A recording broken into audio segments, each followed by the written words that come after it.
Welcome to my YouTube channel. વિદ્યાર્થી મિત્રો, આજે આપણે ધોરણ 9 ચેપ્ટર નંબર 6 રેખાઓ અને ખૂણામાં સ્વાધ્યાય 6.1માં પહેલો ક્વેશ્ચન છે એના વિશે જોઈશું.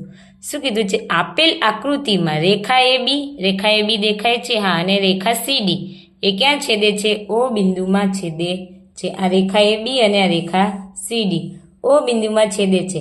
હવે AOC એટલે આ ખૂણો અને BOE એ બંનેનો સરવાળો કેટલો આપેલો છે? 70 આપેલો છે. અને તમને આપેલો છે BOD એટલે આ ખૂણો છે એ કેટલો આપેલો છે? 40 અંશ આપેલો છે. તો તમારે શોધવાનો છે BOE એટલે આ BOE અને વિપરીત કોણ ઓફ COE. હવે વિપરીત કોણ આપણે જોયું હતું, જે ખૂણો હોય એટલે આ ખૂણા સિવાયનો આટલો બધો ખૂણો એને શું કહેવામાં આવે? વિપરીત કોણ. વિપરીત કોણ શોધવો હોય તો આપણે 360 માઇનસ થીટા એટલે આ જેટલો ખૂણો આવે એનામાંથી એ ખૂણો છે એ 360માંથી બાદ કરી દઈએ તો એનો વિપરીત કોણ આપણે મળે. ચલો તો અહીંયા જોઈએ. પહેલાં તો આપણે આગળ જોયા હતા રેખિક જોડ, અભિકોણ, આસાન કોણ એ બધાનો ઉપયોગ કરી અને હવે આ બધાનો ઉપયોગ આ સ્વાધ્યાયના દાખલાઓમાં થશે. ચલો તો પહેલું જોઈએ શું છે? અભિકોણ. અહીંયા લખીએ BOD અને AOC એ બંને સરખા થશે. લખીએ અહીંયા ખૂણો AOC. કેમ? AOC અને BOD કેવા છે? સરખા છે. એટલે અભિકોણ બને છે ને, જો ચોકડી ઉપર બનતા ખૂણા. આ ખૂણો AOC અને BOD કેમ? અભિકોણ. શું છે? અભિકોણ. હવે AOC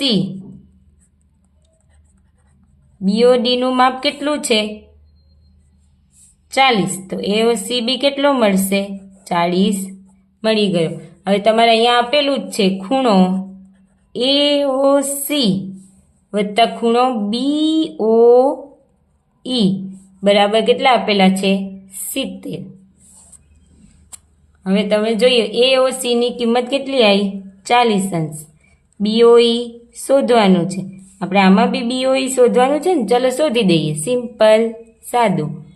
ચલો ખૂણો BOE બરાબર 70 માઇનસ 40 એટલે તમને BOE કેટલું આવશે?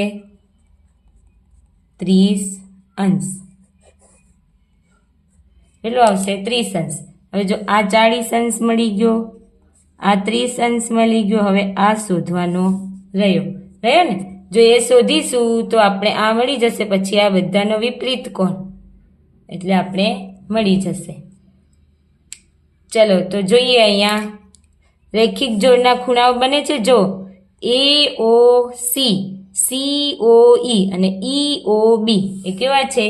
રેખિક જોડના ખૂણા. એટલે આખાનો ત્રણેયના ખૂણાનો સરવાળો કેટલો થશે? 180 અંશ. અહીંયા લખીએ આપણે ખૂણો કયો આવશે? AOC વત્તા COE અને વત્તા BOE અથવા તો EOB એટલે BOE બરાબર કેટલા થશે? 180 અંશ. કેમ? રૈખિક જોડના ખૂણા. એવું નહીં કે 2માં 3 હોય તો પણ કરી શકીએ આપણે. જેટલા હોય એટલા ખૂણા. પણ સીધી લાઈન હોય આ કેટલું હોવું જોઈએ? 180 અંશ.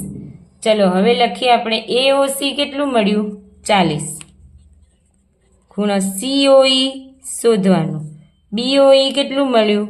30 બરાબર 180 અંશ. 40 વત્તા 30 કેટલા થાય?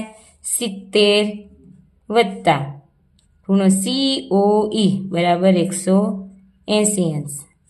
ચલો અહીંયા લખીએ COE 180. આ બરાબર ને આ બાજુ જાય એટલે માઇનસ 70 અંશ.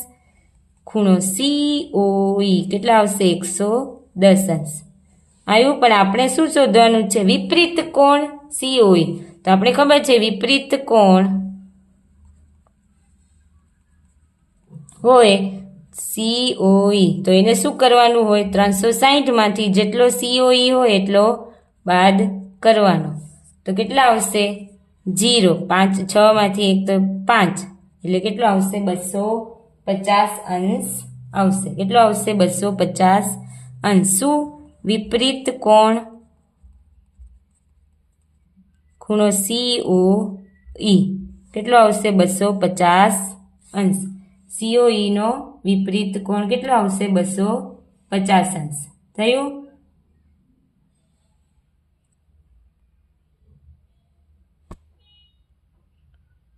ચલો હવે જોઈએ દાખલા નંબર 2. શું કીધું છે દાખલા નંબર 2 માં? નીચે આપેલી આકૃતિમાં રેખા XY, આ રેખા દેખાય છે XY, અને MN ક્યાં છેદે છે? O માં છેદે છે. તો POY આ તો આપણે ખબર જ છે 90 અંશ, અને A/B બરાબર 2/3 હોય તો C શોધો. હવે જ્યારે બી જેમ વાળા દાખલા આવે આ ચેપ્ટરમાં ત્યારે જેમ આપેલું એને બરાબર x, 2 આપેલા હોય તો 2x, અને 3 આપેલા હોય તો 3x, અહીંયા 4 આપેલા હોય તો 4x, 5 આપેલા હોય તો 5x એમ ધારી લેવાનું. ચાલો આગળ આપણે જોઈએ. પહેલા તો શું કીધું છે? જે કીધું છે અહીંયા POY અને A/B આપેલા છે. હવે જો આ 90 છે તો આ POX એ બી કેટલો થશે? 90 થશે. લખી અહીંયા. કેમ? રૈખિક જોડના ખૂણા છે. ખૂણો POX વત્તા ખૂણો POY કેટલા આવશે? 180 અંશ. કેમ? રૈખિક જોડના ખૂણા છે. ચલો POX શોધવાનું. POX POY કેટલું? 90 બરાબર 180 અંશ. ચલો તો POX કેટલા મળશે? 90 અંશ મળશે. મળે ને? લખીએ POX બરાબર 90 અંશ. એટલે તમને A વત્તા B કેટલો મળ્યો? 90 મળ્યો. લખી શકીએ એ જ રીતે A વત્તા B બરાબર 90 અંશ. કેમ? POX આ બરાબર 90 અંશ થાય ને, A અને B નો જ આખો છે, એટલે POM અને MOX 90. હવે તમને A અને B આપેલા છે. ધારો કે A બરાબર 2x અને B બરાબર કેટલા છે? 3x. હવે એની કિંમત મૂકીએ આપણે. A બરાબર 2x, B બરાબર 3x બરાબર 90 અંશ. કીધું હતું ને આપણે A વત્તા B બરાબર 90 થાય, એટલે કિંમત મૂકતા. હવે આ કેટલા થાય? 5x થાય બરાબર 90. ચલો x 5 ગુણાકારમાં છે, આ બાજુ આવશે તો ભાગાકારમાં. 90 ભાગ્યા 5 કેટલા આવશે? 90 ભાગ્યા 5 કેટલા થશે? 18 થશે. 18 પંચા 90. એટલે x ની કિંમત કેટલી આવી? 18 આવી ને? x ની કિંમત મૂકી દઈએ. હવે A બરાબર 2 ગુણ્યા x, તો એ આવશે 2 ગુણ્યા 18, એટલે એની કિંમત કેટલી આવી? 36 અંશ. એવી રીતે B ની કિંમત B બરાબર 3x, x ની કિંમત 18, 18 તેરી 54 અંશ. હવે A અને B મળી ગયું. હવે શું બાકી છે? C બાકી. ચલો તો A અને B મળી ગયું, C બાકી. હવે જો તમે આ રેખા MN છે, રેખા MN ઉપર આ ખૂણો B અને C શું બને છે? રૈખિક જોડના ખૂણા બને છે. આ રેખા MN ઉપર બન્યો તો લખી શકાય B વત્તા C બરાબર 180 અંશ. કેમ? રૈખિક જોડના ખૂણા.